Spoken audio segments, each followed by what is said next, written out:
Okay. Thanks, Richard, for the news. As always, it's much appreciated and timely.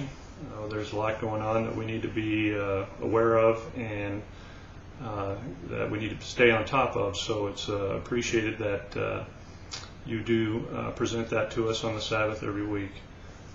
Today's study is, as Jean-Guy mentioned, called Who or What is Eloah? A while back we had a gentleman come in amongst us and basically rail on us for using the term Eloah because in his mind it was a reference to a false god. So I think it is important for us to understand who these people, who these beings are, what these terms mean. So I put together this study. It's not too long, and hopefully you will find it beneficial.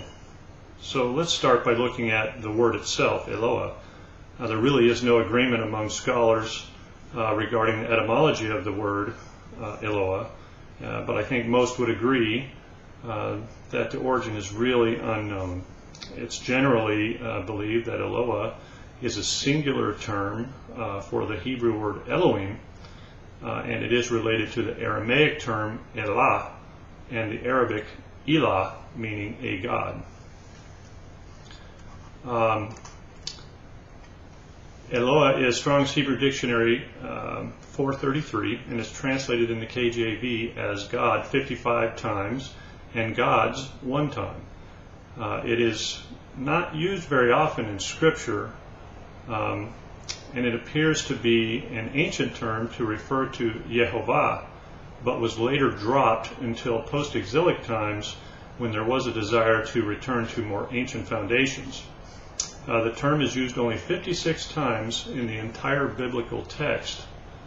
However, in the books of Daniel and Ezra, which were written in Aramaic, the term Elah, Strong's Hebrew Dictionary 426, related to the Hebrew Eloah, is used 95 times.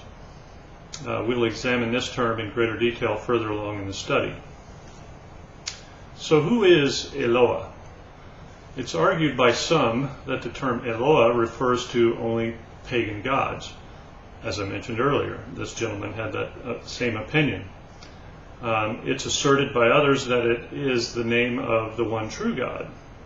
It is suggested by still others that it's simply a title. A careful examination of Scripture reveals who and what this Eloah is. The first occurrence of the term Eloah is found in Deuteronomy 32:15. If you'll turn over to Deuteronomy 32:15, we read, "But Jeshurun," Jeshurun is another term for Jerusalem. It says, "But Jeshurun grew fat and kicked. You grew fat, stout, and sleek. Then he forsook Eloah, who made him, and scoffed at the rock of his salvation." So Eloah, it says here, made Jeshurun, or Jerusalem. This statement is very telling, and we can glean some helpful information from the Scripture to help us ascertain who this Eloah is. Now, in Psalms, we see another being named as the creator of men.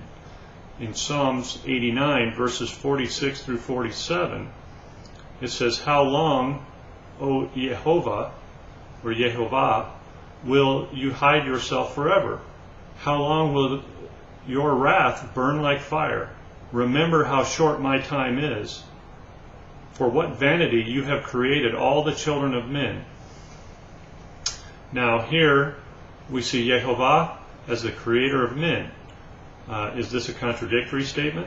I mean, we saw earlier that Eloah created Jerusalem. And who is Yehovah? Psalms 18:31 answers the question quite clearly in my mind. In Psalms 18:31 we read, "For who is Eloah but Yehovah? And who is a rock except our Elohim?" Now, there are several things going on in this verse. We have Eloah, Yehovah, and Elohim being equated to the same being. Are these contradictions? Well, I doubt it. We know that Jehovah is not the author of confusion from 1 Corinthians 14:33. 1 Corinthians 14:33 says, "For God is not a God of confusion, but of peace, as in all the churches of the saints." And we know that all Scripture is for our admonition and understanding. From 2 Timothy 3:16 we read, "All Scripture is God-breathed and profitable for doctrine, for reproof, for correction, for instruction in righteousness, so that the man of God may be perfected, being fully finished for every good work." Now, either the above two things are true, or we can discard the entire Bible. The Bible is the word of Jehovah, and it is truth. From John 17:17, which says, "Sanctify them in the truth, your word is truth." So, who is this Jehovah who is equated with Eloah? The name is used 6,528 times in Scripture. And that's pretty significant.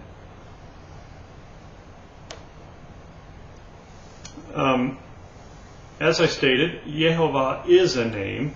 From Genesis 4:26 we read, "To Seth also a son was born, and he called his name Enosh. At that time people began to call upon the name of Jehovah." In the English versions of Scripture, it'll say the Lord in all caps, but the Hebrew is Jehovah, or at least that's the closest pronunciation that I can muster.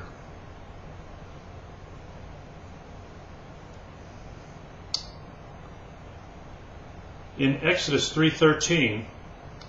We'll read verses 13 through 15, and I'm reading from the English Standard Version, by the way, for the most part.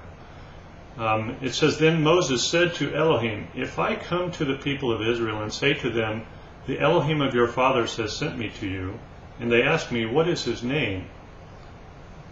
What shall I say to them?" Elohim said to Moses, "I am who I am." And he said, "Say to the people of Israel, I am has sent me to you." Elohim also said to Moses, "Say to the people of Israel, Jehovah, the Elohim of your fathers, the Elohim of Abraham, the Elohim of Isaac, and the Elohim of Jacob, has sent me to you. This is my name forever, and thus I am to be remembered throughout all generations." So here we see that throughout all generations, this being is to be remembered by his name, which is Jehovah. In Exodus 6, verses 2 through 3, Exodus 6, 2 through 3 says, "Jehovah spoke to Moses and said to him, I am Jehovah.